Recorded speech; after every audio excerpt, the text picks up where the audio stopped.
ঢাকা দক্ষিণের মেয়র হিসেবে ইশরাক হোসেনকে বিজয়ী ঘোষণা করে রায় নিয়ে ৩ দিন আগে নির্বাচনী ট্রাইব্যুনালের বিরুদ্ধে বিশাল পোস্ট দেন স্থানীয় সরকার উপদেষ্টা আসিফ মাহমুদ সজীব ভুঁইয়া।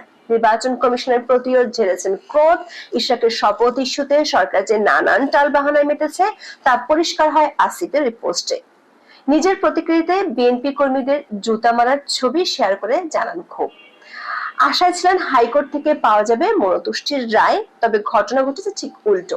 হাইকোর্টের আদেশে ইশরাকের শপথের ব্যবস্থা করার নির্দেশ এসেছে। এমনকি ২৬শে মের মধ্যে শপথ না পড়ালে আদালত অবমাননার মুখে পড়বে সরকার। নিজের প্রতিক্রিয়াতে জুতা মারার ছবি দিয়ে আদালতকে আক্রমণ করার মাত্র ৩ দিনের মাথায় হাইকোর্টের এই আদেশ সত্যিকারের চপেটাঘাত তৈরি করলো আসিফের জন্যই। সেই সঙ্গে সরকার উপদেষ্টা পরিষদে থাকা নিয়ে তৈরি হয়েছে নৈতিকতার আবার প্রশ্ন। আবার এই ইস্যুতে তালগোল পাকিয়ে পাকিয়ে পুরো খাদের মুখে সরকার ও এনসিপি। ঢাকা দক্ষিণের মেয়র হিসেবে ইশরাক হোসেনের শপথ নিয়ে নানান টালবাহানা শুরু করে অন্তর্বর্তী সরকার। চলে চিঠি চালাচালি। সবশেষ 15 মে আইন মন্ত্রণালয়ের মতামত চেয়ে চিঠি দেয় উপদেষ্টা আসিফ মাহমুদের স্থানীয় সরকার মন্ত্রণালয়। এর 2 দিন আগে নির্বাচনী ট্রাইব্যুনালের রায় এবং ইসির গেজেট স্থগিত চেয়ে হাইকোর্টে রিট করেন সুপ্রিম কোর্টের আইনজীবী মোহাম্মদ মামুনুর রশিদ।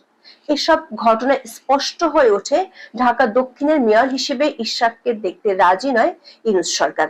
এর জের ধরে নগর ভবনকে কেন্দ্র করে টানা আন্দোলনে নামেন বিএনপির সমর্থকেরা। এতে গত কয়েকদিন ধরে অচল ঢাকা দক্ষিণের সব ধরনের নাগরিক সেবা। বিএনপি সমর্থকেরা 19শে মে স্থানীয় সরকার উপদেষ্টা আসিফ মাহমুদের প্রতিক্রিয়াতে জুতার মালা ঝুলিয়েও বিক্ষোভ করেন। সেই ছবি ভাইরাল হয় সামাজিক যোগাযোগ মাধ্যমে। তবে এর পরেও টালবাহানায় অটল থাকতে দেখা যায় আসিফ মাহমুদকে। নিজের জুতা ঝুলানো প্রতিকৃতির ছবি নিজেই ফেসবুকে শেয়ার করে আদালত, নির্বাচন কমিশন ও বিএনপিকে কটাক্ষ করে হাজির করেন বিশাল ব্যাখ্যা। 1.5 মাস কোনো পদক্ষেপ না নিলেও 5 দিন আগের রিটকে ঢাল হিসেবে তুলে ধরতেও দেখা গেছে তাকে। দাবি করেন বিচারাধীন বিষয় শুরু হওয়া না হওয়া পর্যন্ত ইশরাকের শপথের বিষয়ে কোনো ব্যবস্থা নেওয়া সম্ভব নয়। দর্শক, আসিফ মাহমুদের এই পোস্টের 3 দিনের মাথায় রিটটি সরাসরি খারিজ করেছে হাইকোর্ট। দেওয়া হয়েছে পর্যবেক্ষণ সহ কিছু আদেশ। আদালতের বরাত দিয়ে ইশরাকের আইনজীবীরা জানান, যিনি রিট করেছেন তার এখতিয়ার নিয়ে প্রশ্ন তুলেছে হাইকোর্ট। তাছাড়া নির্বাচনী ট্রাইব্যুনালের রায়ের বিরুদ্ধে আপিল ট্রাইব্যুনালে যাওয়ার কথা থাকলেও সেটা করা হয়নি। সরাসরি রিট করা হয়েছে হাইকোর্টে। এসব কারণে রিটটি খারিজ করেন আদালতের 2 বিচারক। ফলে ইশরাকের শপথ নেয়ার ক্ষেত্রে কোনো বাধা নেই। এমনকি 26শে মের মধ্যে শপথ না পড়ালে বিষয়টি গণ্য হবে আদালত অবমাননা হিসেবে। দর্শক, হাইকোর্টের আদেশ অবশ্য মানতে পারছে না রিটকারী। জানিয়েছেন এর বিরুদ্ধে আপিল বিভাগে যাবেন, সেটা হতে পারে 25 মে। এর অর্থ হলো কোনো মতেই হাল ছাড়তে রাজি নন তিনি। অন্যদিকে আদালতের আদেশের পর বিকেলে 48 ঘন্টা সময় বেঁধে দিয়ে আন্দোলন স্থগিত করেছে ইশরাক। তবে এটি এখন আর কেবল মেয়র পদে শপথের ইস্যুতেই আটকে নেই। সরকারের 2 উপদেষ্টা আসিফ মাহমুদ ও মাহফুজ আলমের পদত্যাগের দাবিতেও পরিণত হয়েছে ইশরাক সমর্থকদের আন্দোলন। আবার এর সঙ্গে জাতীয় নিরাপত্তা উপদেষ্টা খলিলুর রহমানের দায়িত্ব ছাড়ার দাবিও যোগ করেছে বিএনপি। ইশরাক 22শে মে প্রধান উপদেষ্টার বাসভবন যমুনা সংলগ্ন কাকরাইলে অবস্থান নিয়ে সমর্থকদের উদ্দেশ্যে বলেন, হাইকোর্টের রায় শোনার পর আমাদের দল সিদ্ধান্ত নিয়েছে, আপাতত আমরা অবস্থান কর্মসূচি স্থগিত রাখবো। আগামী 24 থেকে 48 ঘন্টা পর্যবেক্ষণ করা হবে। সরকারের কর্মকাণ্ড দেখে পরবর্তী কার্যক্রমের নির্দেশনা আসবে। ইশরাক আরো বলেন, একটা জিনিস স্পষ্ট বলতে চাই, রায়ের বিষয় শপথের বিষয় আলাদা। ছাত্র প্রতিনিধি সহ অন্য প্রতিনিধিদের পদত্যাগ করতে হবে, সেটা কিন্তু পরিবর্তন হবে না। সেই দাবির জায়গায় থাকবে। এর অর্থ হলো ইশরাকের মেয়র ইস্যুতে টালবাহানা করতে গিয়ে আসিফ বড় বিপদ ডেকে এনেছেন অন্তর্বর্তী সরকারের জন্য। বিএনপিকে মুখোমুখি দাঁড় করিয়ে নিজের সহ মাহফুজ এবং খলিলুরের আসনও নড়বড়ে করে দিয়েছেন। সেই সঙ্গে সাজিস আলমের বেফাঁস মন্তব্যে নতুন করে চরম বিপাকে পড়েছে এনসিপি। হাইকোর্টের আদেশের পরপরই ফেসবুকে সার্জিস লেখেন, মত তৈরি করে যদি হাইকোর্টের রায় নেওয়া যায় তাহলে এই হাইকোর্টের দরকার কি? দর্শক, এই পোস্টের পর ব্যাপক সমালোচনার মুখে পড়েছে এনসিপি নেতারা। বিশেষ করে 5ই আগস্টের 5 দিনের মাথায় বৈষম্যবিরোধী ছাত্র আন্দোলনের নেতাকর্মীদের ঘেরাওয়ের মুখে আপিল বিভাগের প্রধান বিচারপতি ওবায়দুল হাসান সহ আরো 5 বিচারক পদত্যাগ করতে বাধ্য হন। সে সময় সুপ্রিম কোর্ট ঘেরাওয়ের নেতৃত্ব উপস্থিত ছিলেন বর্তমান এনসিপি হাসনাত আব্দুল্লাহ সহ শীর্ষ নেতারা।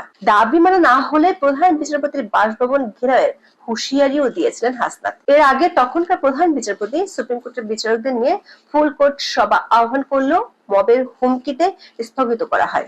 পত্রে বিচারপতি ওবায়দুল হাসান লিখেছিলেন, সুপ্রিম কোর্ট বিল্ডিং এবং এর রেকর্ড সমূহ রক্ষা, কোর্ট প্রাঙ্গণ রক্ষা, বিচারপতিদের বাড়িঘর, জাজেস টাওয়ার রক্ষা, বিচারপতিদের শারীরিক হেনস্থা থেকে রক্ষা করা এবং জেলা জজ কোর্টগুলো ও রেকর্ড রুমগুলো রক্ষার স্বার্থে আমাকে এই সিদ্ধান্ত নিতে হলো। দর্শক, আদালতের উপর এনসিপি নেতাদের চাপের আরো বহু ঘটনা ঘটেছে গত কয়েক মাসে। 10ই আগস্ট বিচারপতি মোহাম্মদ আশফাকুল ইসলামকে ভারপ্রাপ্ত প্রধান বিচারপতি করার খবর ছড়ালে হাইকোর্টের পাশে আবারও বিক্ষোভ শুরু করে এখনকার এনসিপি নেতারা। হাসনাত সরাসরি ঘোষণা দেন সন্ধ্যা 6টার মধ্যে হাইকোর্টের বিচারপতি রিফাত আহমেদকে প্রধান বিচারপতি নিয়োগ দিতে হবে।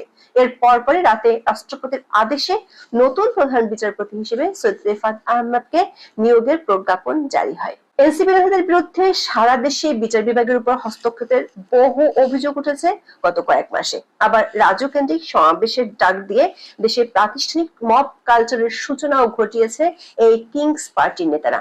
অথচ সেই দলেরই বিতর্কিত নেতা হাইকোর্টের আদেশকে তাচ্ছিল্য করে পোস্ট দেয়। সামাজিক যোগাযোগ মাধ্যমে চলছে হাস্যরস। সেই সঙ্গে আদালতের উপর খবরদারির শঙ্কাও নতুন করে উঠেছে। অনেকেরই সন্দেহ সরকারের ছায়া শক্তি হিসেবে আদালতকে চাপে ফেলার চেষ্টা করছে এনসিপি। দর্শক, ইশাক ইস্যুতে অতিমাত্রায় খেলতে গিয়ে শুধু সরকারের সামনেই বিপদ তৈরি হয়নি, এনসিপির মধ্যেই তৈরি হয়েছে ব্যাপক বিশৃঙ্খলা। দুই পক্ষের মধ্যে তৈরি হয়েছে নানা ধরনের সন্দেহ, অবিশ্বাস। খোদ সার্জিস আরাক পোস্টে আইন উপদেষ্টা আসিফ নজরুলের পদত্যাগ দাবি করে বসেছেন। আদালতে বিভিন্ন ইস্যুতে মন মতো খবরদারি করতে না পারার দায় আসিফ নজরুলকে দিয়ে তিনি লেখেন, এই দায় আইন উপদেষ্টা হিসেবে আসিফ নজরুল স্যার কি কোনোভাবে এড়াতে পারে? তাহলে কি আমাদের এখন তার পদত্যাগ চাওয়া উচিত নয়? দর্শক, লেজে গোপরে পরিস্থিতিতে এখন বন্ধু টানার চেষ্টা করছে সরকারে থাকা ছাত্র প্রতিনিধিদের, উপদেষ্টা এবং এনসিপি নেতারা। অতীতের মিত্রদের প্রতি আর কটাক্ষ না করার ওয়াদা করে আবেগী পোস্ট দিয়েছেন উপদেষ্টা মাহফুজ আলম। তিনি লিখেছেন, ব্যক্তির আদর্শ, সম্মান ও আবেগের চেয়ে দেশ বড়। দেশপ্রেমিক শক্তির ঐক্য অনিবার্য। আগেরকার যে কোনো বক্তব্য, শব্দচয়ন যা বিভাজনমূলক ছিল সেগুলোর জন্য আমি আন্তরিকভাবে দুঃখিত। প্রশ্ন হলো, এভাবে আর কতবার নিজের ব্যর্থতা স্বীকার করে ফেসবুকে পোস্ট দিয়ে যাবেন মাহফুজ? সরকারি উপদেষ্টার সঙ্গে তাল মিলিয়ে পোস্ট দিয়েছেন বিভিন্ন ঘটনায় চরম বিতর্কিত এনসিপি নেতা হাসনাত আব্দুল্লাহ। তিনি লিখেছেন, জুলাইয়ে ফ্যাসিবাদ বিরোধী সব শক্তির প্রতি আহ্বান। যে বিভাজনটা অপ্রত্যাশিতভাবে আমাদের মধ্যে এসেছিল সেই বিভাজনকে দেশ ও জাতির স্বার্থে মিটিয়ে ফেলতে হবে। সরকার ও সরকারের ছায়া শক্তির এমন আকুলতায় তৈরি হয়েছে নানা গুঞ্জন। তবে আবার অনেকেই একে দেখছেন বিপদ কাটানোর কৌশল হিসেবে। তবে সেনাবাহিনী থেকে শুরু করে আদালত, রাজনীতি থেকে অর্থনীতি, প্রতিটি ক্ষেত্রে নাজেহাল সরকার ও এনসিপি এমন কৌশলে কতটা সাড়া মিলবে তা নিয়ে রয়েছে বড় ধরনের প্রশ্ন। ঢাকা দক্ষিণের মেয়র হিসেবে ইশরাক হোসেনের শপথ নিয়ে নানান টালবাহানা শুরু করে অন্তর্বর্তী সরকার। চলে চিঠি চালাচালি।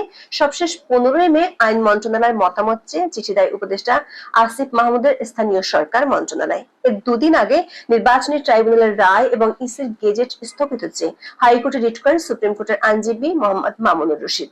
এসব ঘটনায় স্পষ্ট হয়ে ওঠে ঢাকা দক্ষিণের মেয়র হিসেবে ইশরাককে দেখতে রাজি নয় ইউনূস সরকার।